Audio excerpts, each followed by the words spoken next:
All right, let's consider our last example for the day. Go to example 3 in the W10 D1 workbook. Now, in this case, I've given you a slightly different setup. Rather than a word problem providing all of the information that you might need, I've actually given you the sample data for you to make your own computations. So when it comes to computing information on the sample itself, you're going to use some Excel commands. We are going to assume that the population standard deviation is 230, right? So sigma is 230, and I'm giving you a confidence level of 99%. What I want you to do is pause the video, go to that workbook, and see if you can fill out all this information, generate your confidence interval.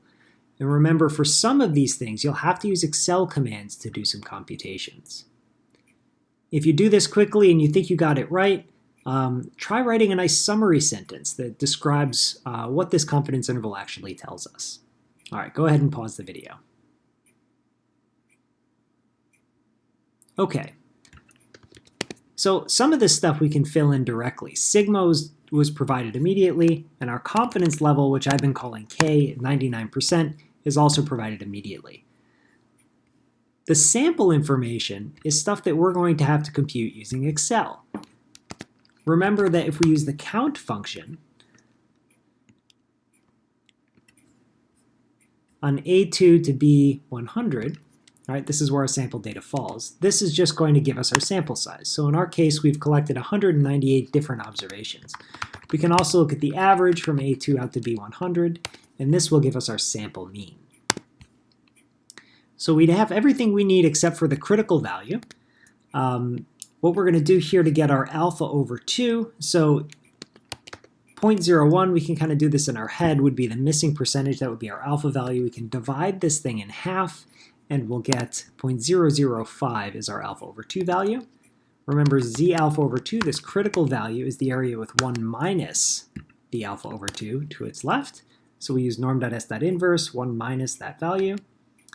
Or you could plug in 0.995 if you want to write that as well.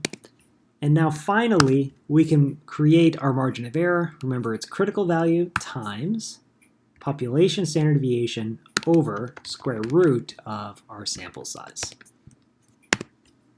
So this tells us that our margin of error is going to be about 42. So if we're looking for the population level mean, to get our left-hand side, we're going to start at our sample mean and subtract that 42, that margin of error. To get our right-hand side, we again start at our sample mean, that's our best guess, and add this time the margin of error. And this creates an interval where we can be 99% confident our true population mean falls. All right, so we can be 99% confident that our population mean, mu, falls between 1,955, let's call it, and 2,039. So again, I've rounded these. So that was our lecture on our first introduction to the confidence interval and how to compute it. We should have a good theoretical understanding of where this confidence interval comes from, right? Namely the central limit theorem. And now we have a nice formulaic set of steps that we can follow in order to compute confidence intervals.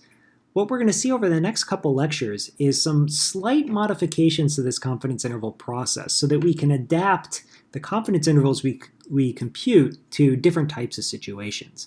The first adaptation is, notice that we need to know the population level standard deviation in order to do this work.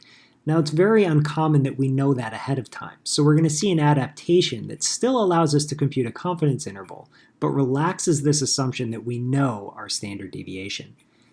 The next confidence interval we're going to look at is computing a confidence interval for a population percentage. So we're going to change the parameter we're trying to estimate from mu to a p.